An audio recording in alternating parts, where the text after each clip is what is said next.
What up? Welcome back to the Necro Zoo.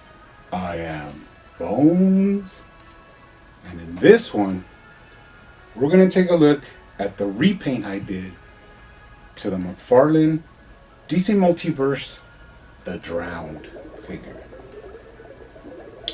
Now, it's been a while since I've done a repaint video. I came to find out that after all the custom work that I've done, all the repaints I've done, my brushes were pretty much shot. So once I was able to go out and pick up some new brushes, that kind of motivated me to start getting back into repainting. Of course, you do need like fine line brushes to do some of the close-up detail. But anyways, I got the brushes. I started on the drown figure and it came out pretty nice. So let's go ahead and take a look at it.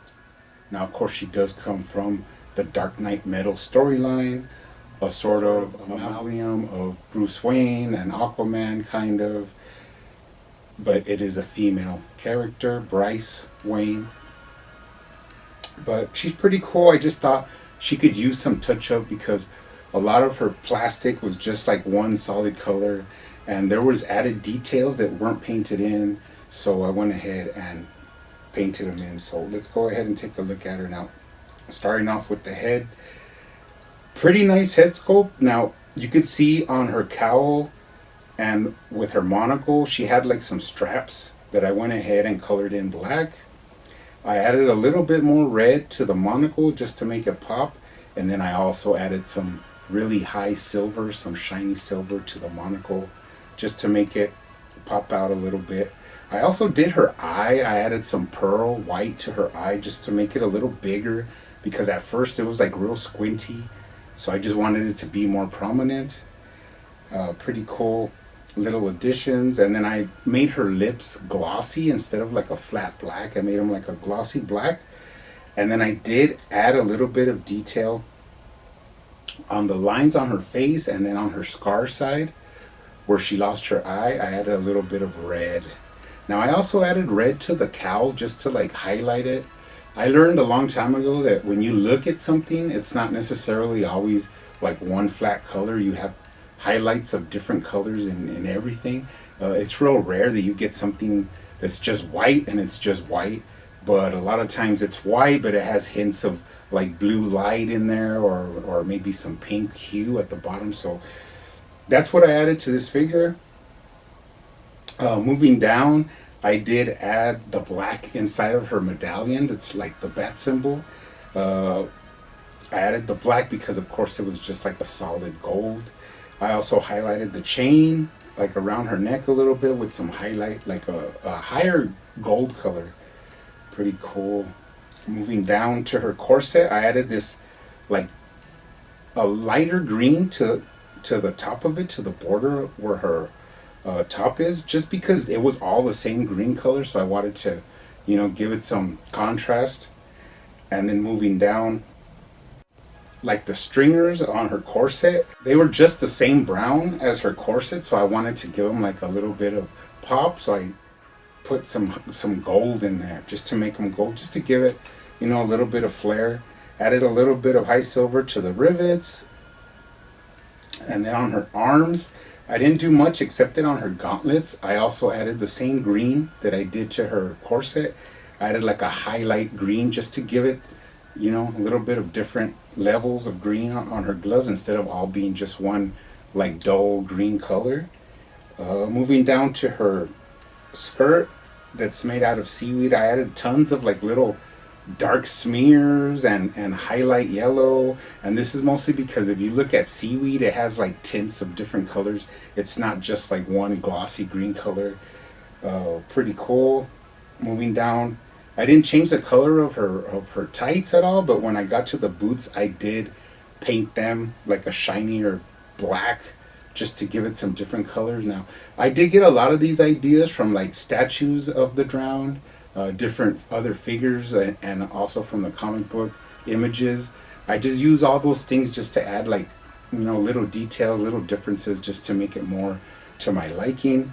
But like I said before, I made darkened in those boots really nice. And then if you lift up her skirt, she has like a pouch on her right thigh. And I also painted that in like a brown and then added some silver to the buckles. So that was pretty cool. And moving to the back, you could see really where I added all those details of the seaweed. Pretty pretty nice, just to, you know, give it some texture, some different feel. And then moving up, the only other thing I did is on the back part, you could see the hair. I added like some really yellow highlights and like smears of glow in the dark green, just to, you know, just to add a little detail in there, even though the hair is like really sculpted nicely. And then if you get to the back of her cowl, you could see the straps that I painted in, and then I added the little silver buckle.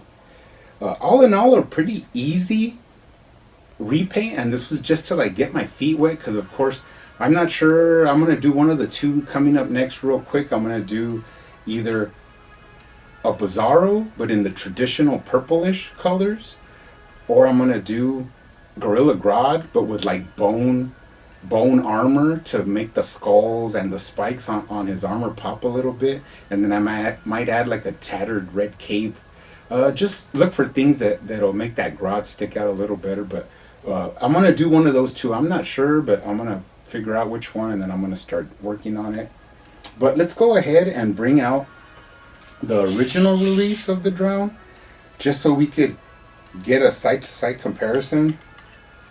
That way you could see the differences I made on the face and on the cowl, and then you could see the medallion where I painted it in.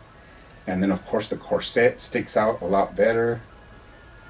The boots are different, and then going to the back, you could see the differences in the seaweed skirt and the hair. Pretty nice.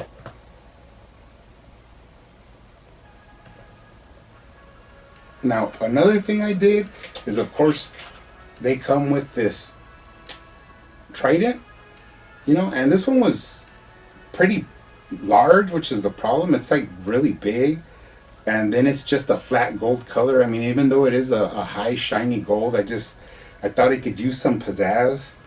So I went ahead and customized the other one. Now I did add like a turquoise jewel on the top on each side, and then like a orange jewel at the very tip.